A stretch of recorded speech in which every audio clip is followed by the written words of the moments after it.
body counseling mind ya. Terus ya itu mungkin kenapa lebih ini ya, karena nanti semua pasti menyangkanya main body counseling, padahal pertama sebetulnya kan counseling dulu gitu loh untuk menentukan dia di terapi ini atau tidak, perlu terapi ini apa tidak gitu kan.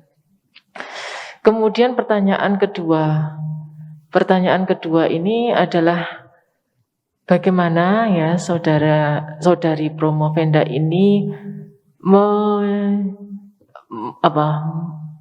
meyakinkan pada kami bahwasanya antara kelompok kontrol dengan kelompok yang intervensi itu berangkat pada kondisi yang sama. Artinya untuk mekanisme coping misalkan kan, itu pada setiap individu kan berbeda-beda. Ada seseorang itu yang sudah bagus memang mempunyai mekanisme coping yang sudah bagus ya. Tapi ada pula yang memang perlu diangkat itu untuk hal tersebut. Bagaimana Anda meyakinkan pada kami bahwa hal tersebut sudah tidak menjadi berangkatnya dari kondisi yang sama gitu ya. Itu kemudian yang untuk body ya, untuk teknik mind body counselingnya sendiri, MBC-nya sendiri, untuk relaksasi otot itu ya. Apakah selama diberikan perlakuan relaksasi otot itu ditiadakan, misalnya seseorang itu kan seringkali juga ketika hamil itu dia melakukan senam hamil gitu ya. Apakah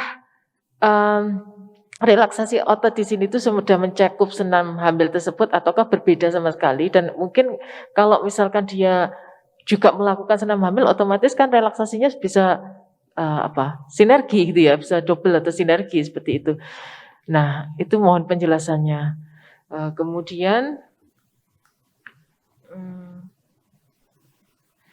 yang terakhir ya, apakah memungkinkan bila seandainya misalkan pasien itu dipulangkan gitu ya, kemudian dia lakukan sendiri modul ini di rumah gitu ya. Namun mungkin untuk konselingnya dia perlu kontrol gitu. Tapi karena ada persyaratan di sini ya. Persyaratannya misalnya aromaterapinya harus lavender, itu kan juga merepotkan ya bagi pasien gitu ya. Jadi mungkin kalau saya sarankan kalau itu memungkinkan memang dilakukan sendiri pasien di rumah ya dibekali dengan paketannya itu tadi gitu ya. Kasetnya, kemudian kaset untuk relaksasinya itu ya, videonya itu, kemudian aromaterapinya dan sebagainya. Terima kasih.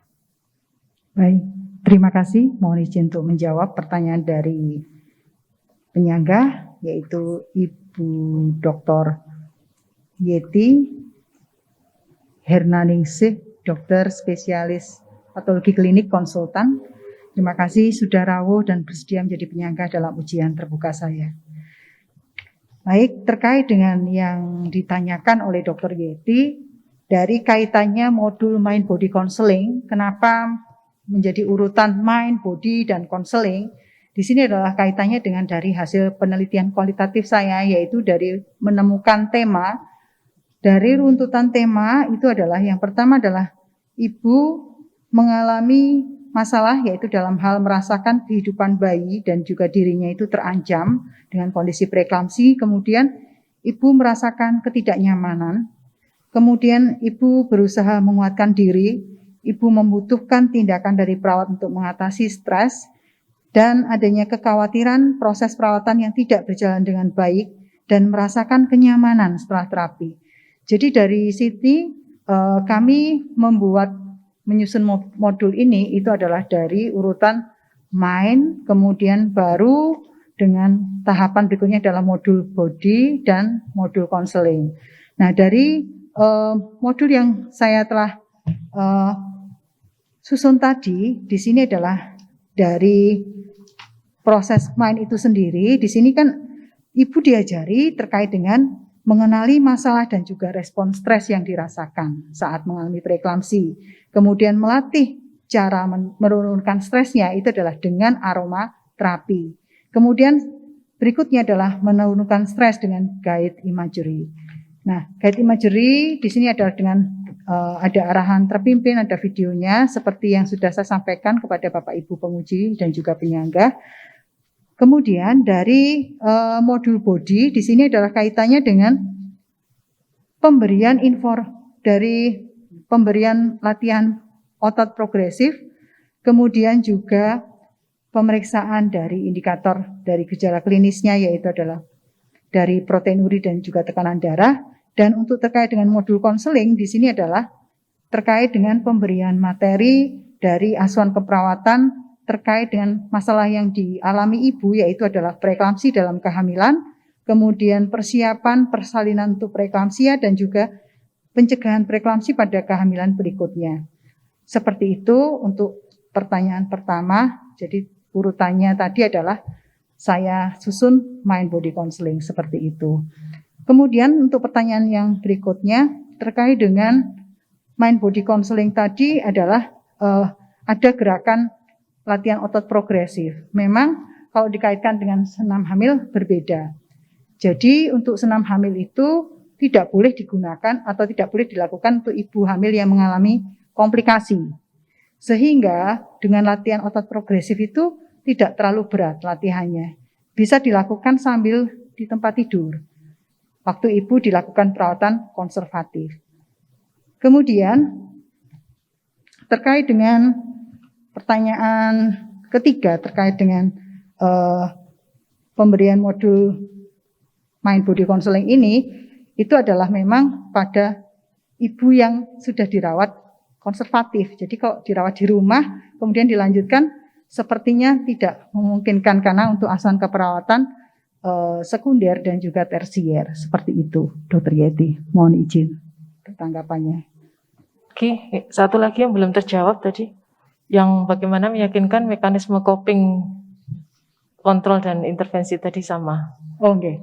Jadi terkait dengan mekanisme kelompok kontrol dan kelompok intervensi tadi untuk strategi copingnya, dari hasil penelitian yang sudah saya lakukan dari sini adalah ada ibu hamil pada kelompok pre itu strategi copingnya sudah baik.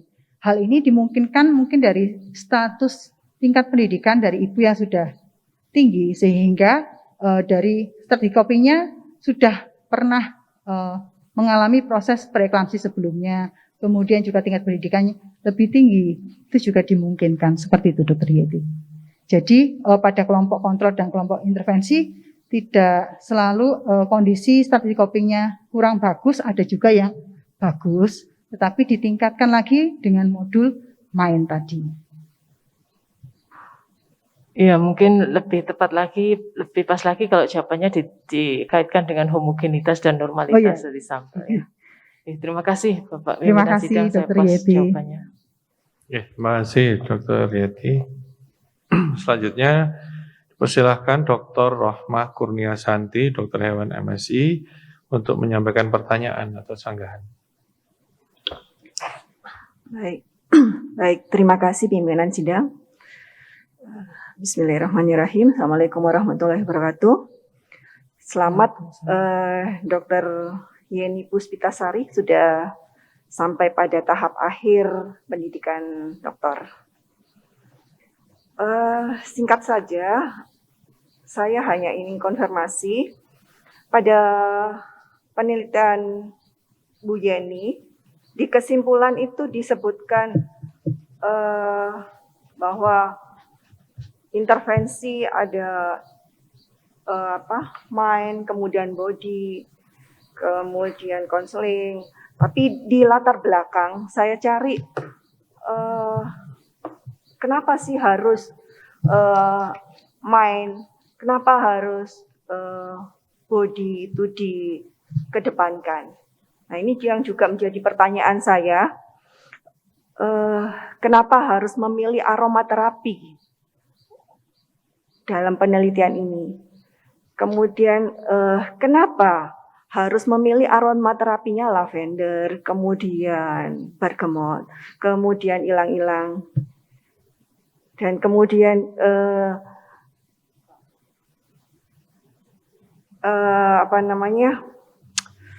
di sini juga langsung muncul di metode itu aromaterapinya menggunakan 3 macam itu, tapi di kesimpulan hanya disebutkan hanya 1 lavender gitu. Itu mungkin perlu konfirmasi. Kemudian juga pada modul ini ditujukan untuk ibu hamil, ya, ibu hamil yang preeklamsi, yang dirawat di rumah sakit, ya, gitu ya, Bu Yeni. Apakah tidak terpikir misalnya, ini kan artinya hanya ibu, keterkaitan ibu dengan perawatnya, gitu ya. Apakah keluarga di sini tidak dikaitkan dengan asuhan keperawatan MDC ini? Karena tidak muncul di dalam pembahasan ataupun di metode itu keterkaitan keluarga dalam asuhan keperawatan mind body counseling ini. Begitu. Mohon konfirmasinya. Terima kasih. Baik, terima kasih atas pertanyaan Dr. Rohmah Kurniasanti, Dokter Hewan, Magister Sains yang telah bersedia menjadi penyangga dalam ujian saya pada pagi hari ini. Mohon izin menanggapi kenapa saya menggunakan aromaterapi di dalam pemberian intervensi saya. Saya memilih aromaterapi di sini adalah kaitannya di sini aromaterapi itu adalah salah satu terapi komplementer yang menggunakan essential oil dari tanaman yang bisa diberikan secara inhalasi pada pasien, khususnya preeklamsi. Di sini yang saya teliti, di mana minyak essential oil ini adalah mengandung minyak atsiri atau ekstrak dari penyulingan tanaman yang kaya dengan zat aktif, yang di mana masing-masing tanaman tadi punya potensi untuk pengobatan. Sehingga dari pengembangan berbagai macam penelitian terkait dengan manfaat dari essential oil ini, maka molekul essential oil ini sangat kecil dan bisa larut dalam lemak sehingga mudah meresap dalam sel tubuh dan juga memberikan efek terapeutik yang sangat cepat. Sehingga saya memilih aromaterapi ini. Nah, tadi ada beberapa pilihan adalah lavender, bergamot, dan liang-liang. Memang di sini adalah sesuai dengan peminatan dari responden penelitian bisa memilih ketiga aroma ini, dan dari hasil penelitian ada dampak dari ketiga aroma ini untuk penurunan tekanan darah dari hasil penelitian sebelumnya dari jurnal yang saya dapatkan. Sehingga saya memilih ketiga esensial ini yang saya gunakan. Apabila ada yang tidak cocok dengan lavender bisa memilih bergamot. Apabila ada yang tidak suka bergamot bisa memilih liang-liang. Seperti itu, Dr. Rohmah. Kemudian terkait dengan aspek pemberian mind body counseling di sini adalah dari aromaterapi di sini adalah tujuannya tadi untuk bisa membantu memberikan efek ke penurunan gejala klinis seperti itu untuk penelitian saya. Mohon tanggapan. Begini, mungkin bisa ditambahkan, Bu Yeni, di latar belakang itu kan tidak muncul kenapa harus menggunakan aromaterapi. Nah, untuk relaksasi itu tidak hanya aromaterapi, bisa musik, ya. Banyak kan untuk menurunkan stres itu ditambahkan musik yang rileks gitu ya. Nah, itu mungkin seperti tadi aromaterapinya kenapa harus lavender, kenapa harus ilang-ilang atau bergamot. Mungkin itu beberapa penelitian bisa dimasukkan. Kenapa harus lavender? Karena mungkin ada khasiat lavender, kemudian juga lavender itu bisa menurunkan kadar kortisol atau seperti apa, itu bisa dimasukkan ke dalam latar belakang. Kemudian juga harus konsisten di dalam kesimpulan. Jadi dalam kesimpulan itu pemberian aromaterapinya kan hanya lavender, ya. Padahal kan di dalam metodenya ada beberapa pilihan. Ada bergamot, ada ilang-ilang, atau kalau misalnya tidak mau disebutkan intervensinya mainnya itu adalah pemberian aromaterapi. Itu intervensi bodinya itu pemberian aromaterapi ya, Bu Yeni ya. Itu intervensi body. Iya, body masuk di modul. Bukan intervensi mainnya. Oh, maaf. modul main. Iya. Jadi di situ kan tidak hanya intervensi main body juga begitu ya di kesimpulan. Jadi mungkin ada kurang konsisten dalam penulisan kesimpulan. Gitu. Baik, nanti akan saya koreksi, Dr. Baik, Roma. untuk pertanyaan yang kedua, Bu Yeni belum terjawab. Jadi kalau terkait dengan riwayat di latar belakang itu, kenapa saya menggunakan mind body counseling? Di sini di lapangan itu adalah yang diberikan asuhan keperawatan pada ibu preeklamsia itu masih berfokus pada fisik saja, sehingga kurang memperhatikan untuk upaya untuk penurunan stres, kemudian untuk upaya menurunkan dari gejala klinis, dan juga terkait dengan persepsi dari konselingnya perlu ditingkatkan dengan pemberian materi persiapan untuk ibu tadi menjelang proses dalam menjalani proses perawatan konservatif. Nah, kaitannya dengan ibu yang melahirkan atau yang hamil dirawat di rumah itu belum bisa, karena tadi hanya bisa diberikan pada ibu yang dirawat secara konservatif. Seperti itu. Kalau melibatkan keluarga, penjaga keluarga memang pada saat pandemi hanya dibatasi 1 orang. Kemudian pemberian tindakan ini kan masih memerlukan bantuan dari perawat atau bidan yang merawat. Sehingga nantinya paling tidak keluarga itu bisa melihat dari proses asuhan keperawatan yang diberikan selama di rumah sakit selama masa perawatan konservatif. Karena memang ada pembatasan keluarga saat di rumah sakit. Seperti itu, Dr. Rohmah.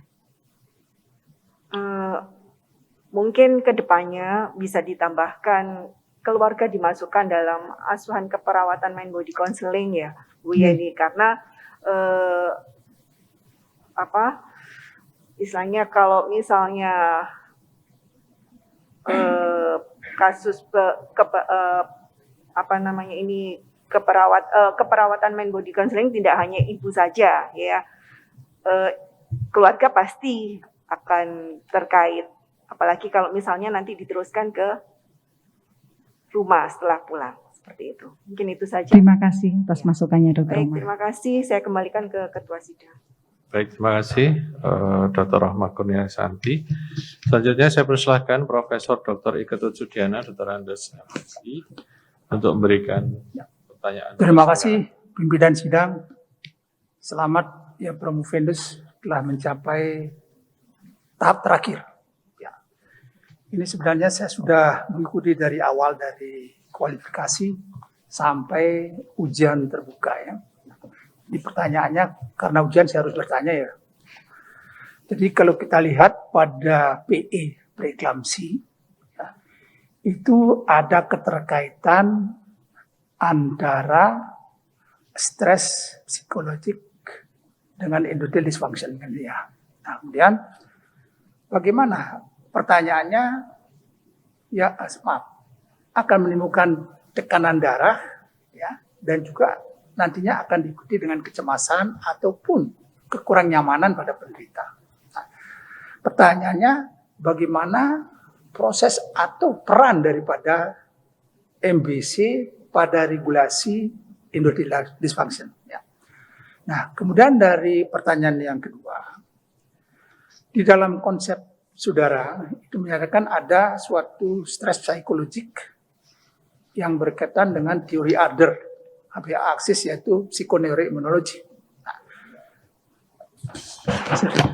saya ulangi ya. Jadi bagaimana keterkaitan antara proses antara MBC dengan regulasi endothelial dysfunction.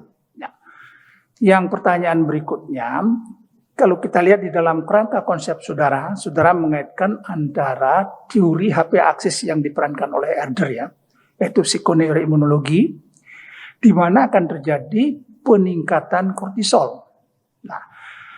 Nah sekarang pada PE ini, apakah pada stres psikologi yang dialami penderita PE itu mengalami penurunan inflamasi atau imun respons, atau imunosupresor? Ya, saya kira itu pertanyaannya. Terima kasih. Terima kasih atas pertanyaan yang telah disampaikan oleh Profesor Dr. I. Ketut-Sudiana, Dr. Andes Magister Science. Beliau adalah dosen dan juga hari ini ada sebagai penyangga dalam ujian saya. Makasih atas bimbingannya selama ini, Prof. Ketut. Mohon izin menanggapi terkait dengan stres fisik dan juga psikologis yang dialami pada pasien preeklamsi di sini adalah memang bisa menimbulkan kondisi stres yang serius apabila tidak nyaman itu dirasakan selama beberapa waktu yang lama dalam kehamilan. Tentunya ini bisa mengganggu gangguan hemodinamik. Nah, stres fisik di sini adalah bisa merusak ketahanan fisik dan juga fisiologis pasien. Sehingga dari kondisi stres psikologis ini juga bisa menimbulkan distres psikologis yang direspon oleh saraf dan juga endokrin, sehingga hal ini bisa menghasilkan dampak negatif dari pasien. Nah, kondisi distres psikologis ini adalah memicu hipotalamus mensekresi kortikotropin releasing factor, yang mana kortikotropin releasing factor ini adalah menginduksi saraf simpatik yang bermuara di medula adrenal, sehingga dalam hal ini sel kromafin mensekresi katekolamin, sehingga selanjutnya katekolamin itu mensekresi katekolamin itu ditangkap oleh sel alfa dan juga sel beta di adrenoreseptor di jantung dan pembuluh darah, sehingga menyebabkan peningkatan kontraksi ventrikel dan juga frekuensi denyut jantung dan vasodilatasi pembuluh darah. Jadi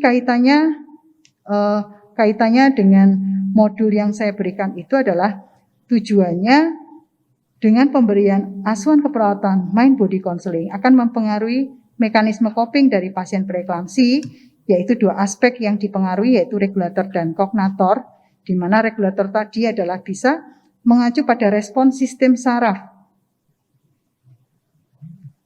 dan juga endokrin, sehingga akan mengacu pada respon sistem saraf dan juga endokrin, sehingga akan memberikan respon relaksasi dari stimulus hipotalamus dan pituitary pituitary.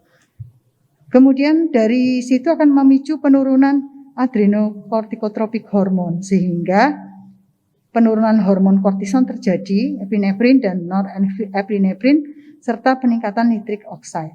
Hal ini akan memicu penurunan gejala klinis karena terjadi vasodilatasi pembuluh darah, yaitu menurunkan tekanan darah dan juga heart rate, sehingga sirkulasi plasenta akan membaik dan juga akan memicu penurunan disfungsi endotel yang memperbaiki sirkulasi ginjal. Nah, kondisi ini akan meningkatkan renal plasma flow dan juga glomerulus filtration rate yang akan menurunkan gejala klinis dari protein uri pada ibu preeklamsi. Nah, dari mekanisme coping itu sendiri melalui kognator itu akan menekankan pada cognitive emotion channel melalui proses perceptual information processing, learning, judgment, dan emotion. Nah, sehingga dari proses ini akan membantu menurunkan stres dan akan memicu peningkatan konsep diri, fungsi peran, dan juga interdependence melalui peningkatan self-efikasi, dan terjadilah peningkatan strategi coping yang adaptif. Seperti itu, Prof. Mohon tanggapannya. Terima kasih, waktunya saya kembalikan pada ketua sidang. Ketut. Selanjutnya giliran saya. Pertama-tama saya sampaikan selamat untuk Ibu Yeni Puspitasari atas capaiannya, sudah mencapai ujian dokter terbuka, dan juga selamat untuk promotor, Prof. Gus, Prof. Nur Salam, Dr. Agus, atas bimbingannya yang sudah mencapai ujian terbuka. Pertanyaan saya yang pertama, apakah diperlukan persyaratan tertentu untuk memberikan terapi ini? Apakah juga perlu dievaluasi status psikiatri dari pasien misalnya? Karena terapi ini adalah suatu terapi yang menggunakan paradigma psikoneuroimunologi, sehingga di sini status psikiatri atau situasi pada pasien ini secara psikiatrinya bagaimana? Itu yang pertama, mungkin bisa dijawab dulu. Oke, terima kasih pimpinan sidang, Dr. Romdoni, Dr. Ahmad C. Romdoni, dokter spesialis THT klinik konsultan yang setelah bersedia menjadi penyangga pada pagi hari ini. Mohon izin menanggapi pertanyaan. Apakah tadi diperlukan persyaratan khusus untuk pemberian modul ini? Jadi untuk modul asuhan keperawatan mind body counseling itu bisa diberikan pada ibu dalam perawatan konservatif di rumah sakit karena ibu mengalami preeklamsia. Kemudian apakah perlu evaluasi di dalam kondisi psikiatrinya? Terkait dengan kondisi psikiatri selama ini belum pernah dilakukan, tetapi mungkin nanti ke depan perlu dilakukan penelitian lebih lanjut terkait dengan evaluasi psikiatri pada kasus preeklamsi. Tapi yang pernah saya lakukan dari penelitian tahap 1 dan tahap 2 dari kondisi psikiatri ibu hanya mengalami stres fisik dan psikologis itu sehingga perlu diperbaiki mind-nya, kemudian perlu diperbaiki dari body dan juga konselingnya. Seperti itu Dr. Romdoni. Mohon tanggapannya. Terima kasih. Iya, di sini saya mempertanyakan hal tersebut karena pada satu keadaan tertentu terapi non medikamentosa itu tidak bisa tidak cukup untuk menyelesaikan problema atau stres pada pasien ini. Karena dari beberapa pertanyaan dan ini situasinya itu mengarah pada suatu stres. Nah, apabila tidak bisa diberikan dengan terapi non medikamentosa, maka terapi medikamentosa kan harus masuk. Nah, maka di sini mengapa saya tanyakan perlu ada gradasi dari situasi psikologis dari pasien tersebut. Sehingga pada kasus tertentu seperti halnya yang ditanyakan oleh para penyangga, apakah ada dosis? Tadi Prof. Ova menanyakan tentang dosis dari terapi ini. Kemudian yang kedua, apakah ada perpanjangan? Seperti ditanyakan oleh Prof. Indri. Sehingga apa yang disampaikan ini terkait mind body counseling ini merupakan suatu terapi yang jelas posisinya di mana dan ini memberikan aspek positif pada situasi yang seperti apa.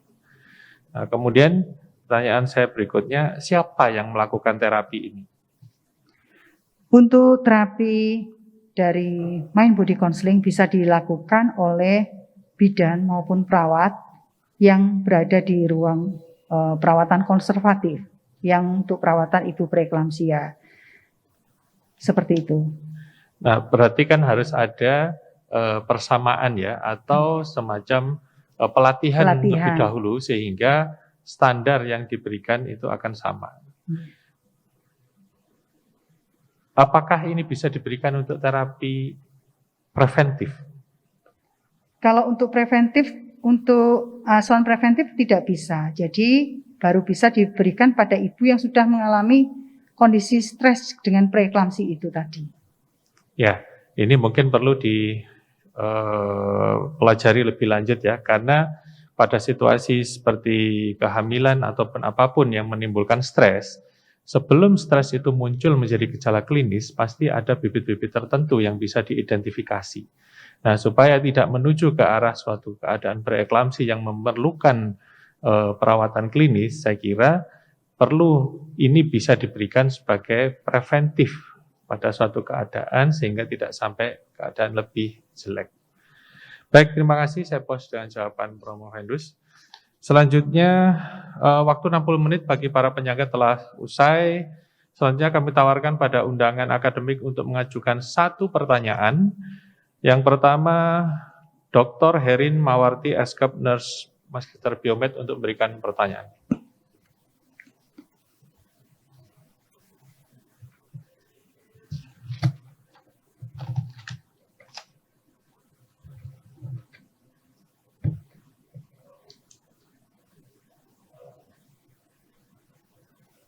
Bisa? Oh, ya. Terima kasih untuk kesempatan yang diberikan kepada saya, pada Bapak Pimpinan Sidang. Yang kami hormati Bapak Promotor, kemudian Kopromotor, Bapak dan Ibu penyangga.